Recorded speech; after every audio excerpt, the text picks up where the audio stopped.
Câmara Notícia de volta ao vivo nesta sexta-feira, 13h. A Mirna Abreu permanece aqui nos nossos estúdios, porque agora é hora das notícias do Legislativo, do que acontece aqui na Câmara de Campinas, até porque, Mirna, ontem nós tivemos uma audiência pública. Foi a 5ª audiência pública comandada pela Comissão de Administração Pública da Câmara Municipal de Campinas. Confira como foi. A 5ª audiência pública foi comandada pelo vereador Felipe Marchese, que também preside a Comissão de Administração Pública da Câmara de Campinas. Na reunião, o parlamentar comandou o debate sobre o projeto de lei complementar do Executivo. Projeto de lei complementar PLC 13 de 2022, processo 235.733, de autoria do prefeito municipal, que altera a lei complementar número 64, de 16 de abril de 2014, que fixa as atribuições dos cargos em comissão, que especifica e das outras providências, e do anexo 2º da Lei Complementar 301, de 22 de abril de 2021, que extingue e cria cargos em comissão de direção, chefia, assessoramento, todos os de livre provimento e exoneração, fixando suas atribuições e requisitos, extingue e cria funções gratificadas e revoga parcialmente o dispositivo da LC número 64 de 2014, com a redação que lhe foi dada pela LC número 90 de 2014 e outros atos normativos municipais e das outras providências.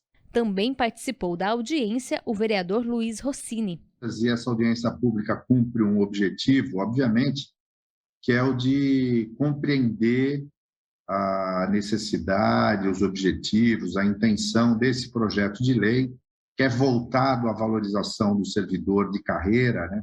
Reorganizando, melhorando, aprimorando a estrutura e a modelagem das funções gratificadas. A secretária de Gestão e Desenvolvimento de Pessoas, Eliane Jocelaine, deu detalhes da proposta. E as alterações estruturais da administração pública ocorreram já há mais de 10 anos.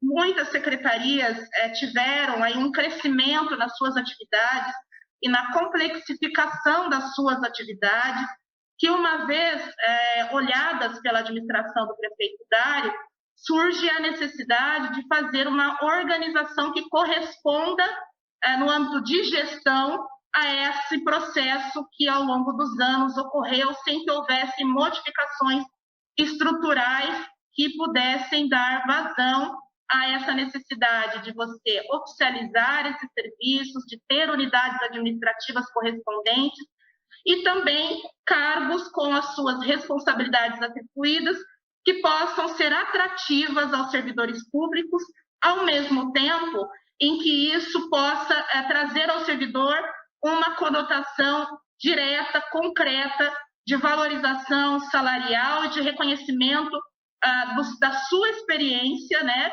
Tanto no serviço público, porque temos muitos servidores já há muito tempo no serviço público, que trazem a sua experiência e podem contribuir mais com o serviço público, quanto também com aqueles outros que adentram o serviço público com qualificações, pessoas que têm ao longo dos anos tido as qualificações necessárias que precisam ser reconhecidas. Além da secretária, quem também argumentou foi o secretário municipal de Justiça, Peter Panuto. Acho que com relação às funções gratificadas, a secretária com muita propriedade já explicou. Eu só quero, da minha parte, justificar também a nossa pretensão de criação de um cargo do secretário adjunto na Secretaria de Justiça, se apropriando aí da fala do líder de governo. Realmente, a Secretaria de Justiça ela faz a interlocução com todas as secretarias e faz a interlocução também com órgãos externos, Tribunal de Contas do Estado, Poder Judiciário, Ministério Público. Então, é importante que eu, como secretário, né, ou que a secretaria tenha esse órgão de apoio, esse cargo de apoio. Estou com o meu gatinho aqui atrás, aparecendo aqui na reunião, que eu estou aqui na minha casa. Então, é importante para que a gente possa dar vazão e garantir a qualidade, a eficiência nos trabalhos. A gente tem procurado fazer uma organização na Secretaria de Justiça, com a implementação da Procuradoria, o que a gente tem conseguido aí, modéstia à parte, com sucesso, tendo um diálogo muito salutar com os órgãos externos. A gente tem tido um diálogo muito importante com o Ministério Público, entendendo a importância do MP, o MP também entendendo a importância da nossa atuação, da nossa função, e reconhecendo e respeitando os nossos atos.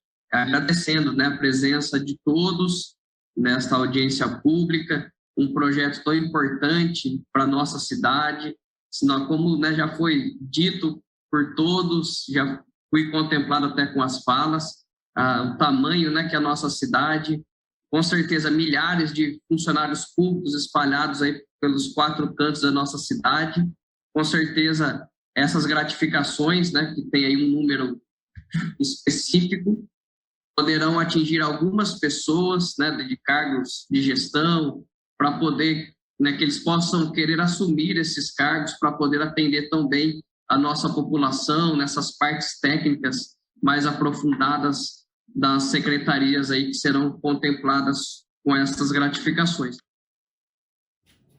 E Mirna Abreu, além desta audiência pública, nós tivemos também as reuniões das comissões. E a gente começa falando de uma comissão permanente aqui da casa. É a Comissão de Políticas de Prevenção às Drogas, comandada pelo vereador Nelson Osseri, que também se reuniu na tarde desta quinta-feira. O vereador Nelson Osseri presidiu na quinta-feira, dia 17, a segunda reunião ordinária da Comissão Permanente de Políticas de Prevenção às Drogas. Hoje nós teremos um tema muito importante, que é alcoolismo, né? Essa relação empresa e trabalho, o funcionário que acaba desenvolvendo aí a dependência do alcoolismo.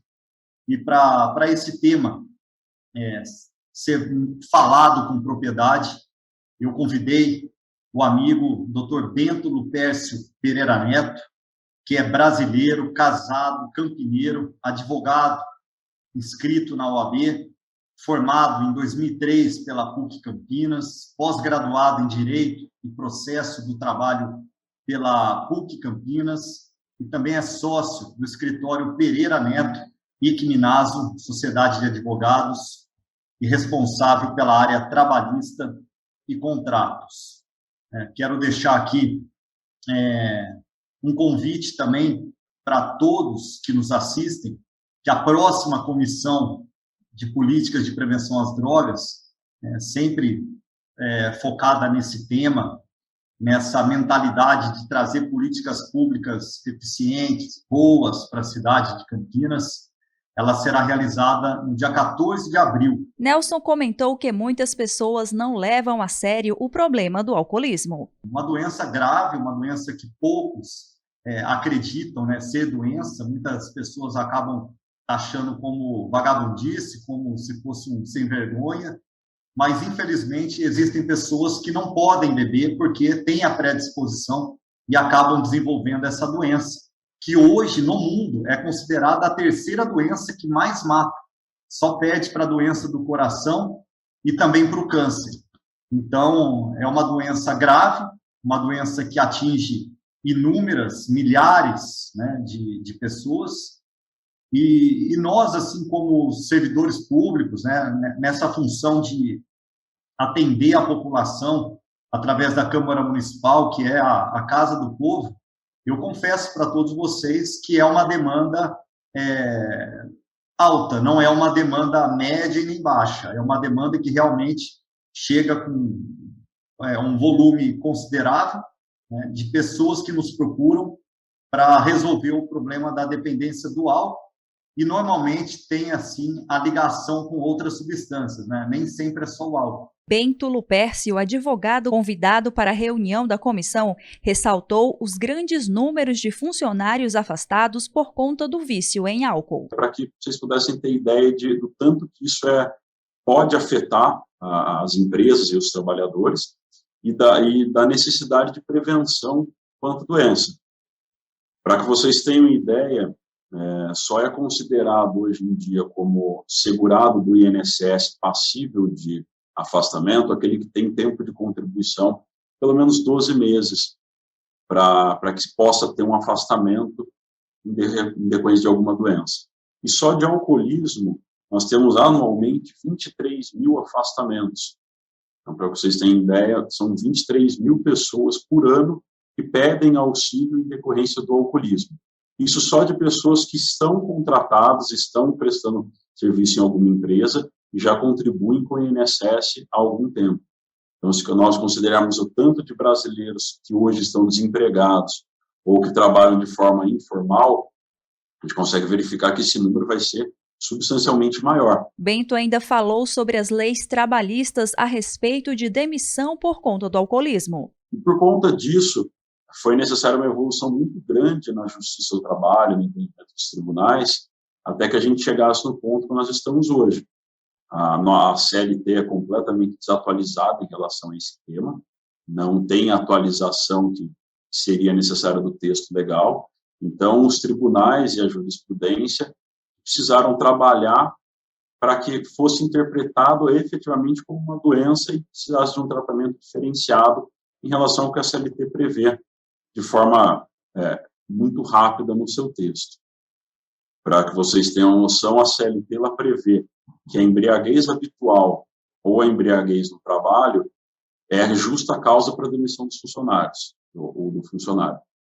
E, na realidade, se você verificar hoje em dia, o alcoolismo é considerado como uma doença, e dessa forma a doença não permite que a pessoa seja demitida por justa causa. No encerramento da sessão, Nelson incentivou as empresas a acolher o funcionário que está passando por essa situação. Inúmeras pessoas têm dentro de casa ou têm na própria empresa e não sabem o que fazer.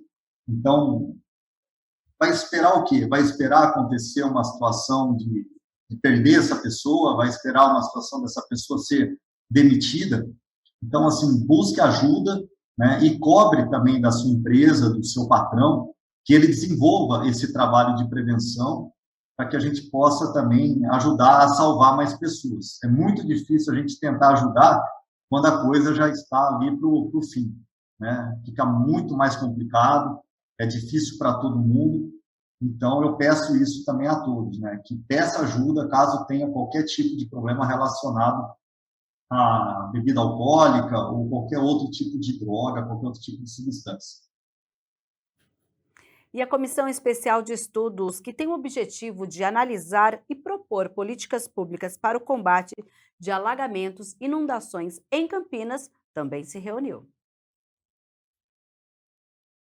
Comandada pelo vereador Paulo Búfalo, foi realizada a terceira reunião da Comissão Especial de Estudos com a finalidade de analisar e propor políticas públicas para o combate de alagamentos e inundações em Campinas. Paulo iniciou a reunião comentando de como surgiu a comissão. A ideia dessa comissão é de que, avaliando um pouco acontecimentos do último período aqui de verão na nossa cidade, a questão das chuvas intensas, enfim, que nas últimas décadas vem se tornando cada vez mais intensas e frequentes, gerando um conjunto de transtornos que até há algum tempo as respostas a essas situações eram dadas a partir de uma reflexão de novas obras, enfim, e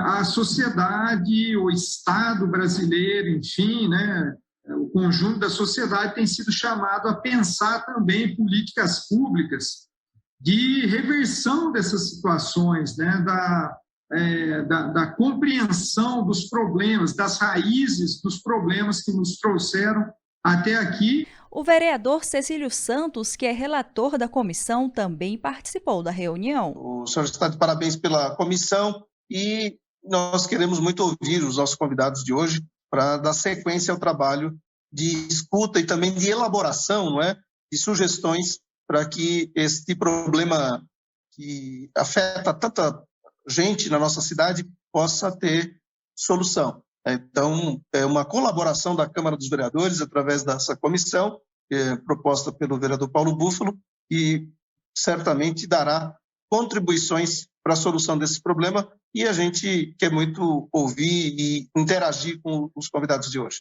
Obrigado, vereador Paulo Búfalo, parabéns pela criação da comissão.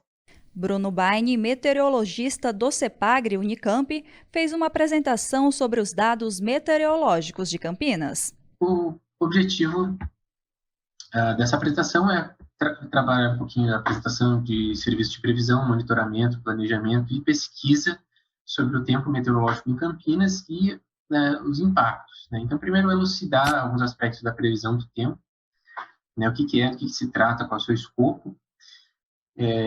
Então, a previsão ela busca determinar, a partir de um conjunto de dados, tanto observacionais, estações meteorológicas, dados de satélite, de radar meteorológico, e também dados modelados, computacionais, as condições de tempo mais prováveis em um horizonte de até 3 a 5 dias. A gente pode estender um pouco isso, mas a qualidade da previsão cai e a gente trata em termos mais genéricos, do que se espera. E o principal objetivo da previsão é antecipar riscos potenciais e promover o resguardo da vida humana, da propriedade e das condições para o bem-estar humano. Representando a Secretaria Municipal de Planejamento e Urbanismo, Marcelo Duarte comentou da importância do monitoramento meteorológico do município. Eu fui subprefeito por 8 anos de Joaquim Egídio e lá eu tive a oportunidade de acompanhar a implantação da estação de monitoramento do Córrego das Cabras, dentro do distrito de Joaquim Egídio. E esse ponto foi um ponto vital para se monitorar a subida das águas do Córrego das Cabras, que é um fator que provoca a enchente em Sousas, E então é muito bacana isso daí. Eu acho que esse tipo de monitoramento, essas estações, elas poderiam estar sendo, não sei se já existe, colocadas em locais críticos na área urbana, que é muito importante o monitoramento, Depois de quase 1h30 de debate, o vereador Paulo Búfalo pediu o máximo de contribuição dos convidados com informações para qualificar as propostas da comissão. E só finalizando, dizer, Bruno, que toda contribuição que você puder enviar, Marcelo, puder enviar para a nossa comissão, nós temos plena consciência de que o tema não é novo, agora entendemos que tem se agravado esses eventos extremos e uma Câmara Municipal, um poder público, parlamentar, ele precisa dedicar-se a avaliar as obras que têm sido propostas, as políticas públicas e, se possível, trazer outras experiências, quiçá trazer um alerta. Por isso, nesse momento, aqui a Câmara tem cumprido esse papel em várias frentes e esse papel tem sido fortalecido pela nossa equipe aqui permanente da Casa e o próprio papel das nossas redes de comunicação aqui da Câmara de Campinas. Só finalizo dizendo que o próximo encontro dessa comissão ocorrerá no dia 6 de abril, às 15 horas. E Mirna Abreu, para encerrarmos as notícias do Legislativo, na próxima segunda-feira é dia da 13ª reunião extraordinária. E nós temos 21 itens na pauta. Entre eles, 10 projetos, moções e requerimentos. E a gente destaca aqui a proposta do vereador Jair da Farmácia, que estabelece a política municipal de incentivo ao uso de veículos automotores impulsionados à energia elétrica ou a hidrogênio, ou ainda os híbridos, com essas formas de impulsão. A proposta estabelece, como meio de incentivar a utilização desses veículos, o poder público municipal promover a devolução da parte da prefeitura da cota do IPVA, o Imposto sobre a Propriedade de Veículos Automotores, aos donos deste tipo de automóvel. Toda a discussão dos 21 itens a partir das 10 horas da manhã, porque às 9 Começa, então, a reunião extraordinária com o comunicado de vereadores e às 10 horas, então, a discussão e votação da pauta. E lembrando, Mirna Abreu, da agenda aqui da Câmara de Campinas, daqui a pouquinho, né, às 2 horas da tarde, tem reunião, comissão especial de estudos sobre a importância do funcionalismo público. É a 5ª reunião desta comissão, que é presidida pela vereadora Guida Calisto, e a gente lembra que tanto a reunião de hoje quanto a reunião extraordinária de segunda-feira tem transmissão ao vivo da TV Câmara Campinas. Tá certo, então, Mirna Abreu, muito obrigado pelas notícias da Metrópole de Campinas, do Em Pauta, com a entrevista ao vivo com a vereadora Paula Miguel, com as notícias agora do Legislativo. Ótimo fim de semana. Ótimo fim de semana para você também, um bom fim de semana para você de casa.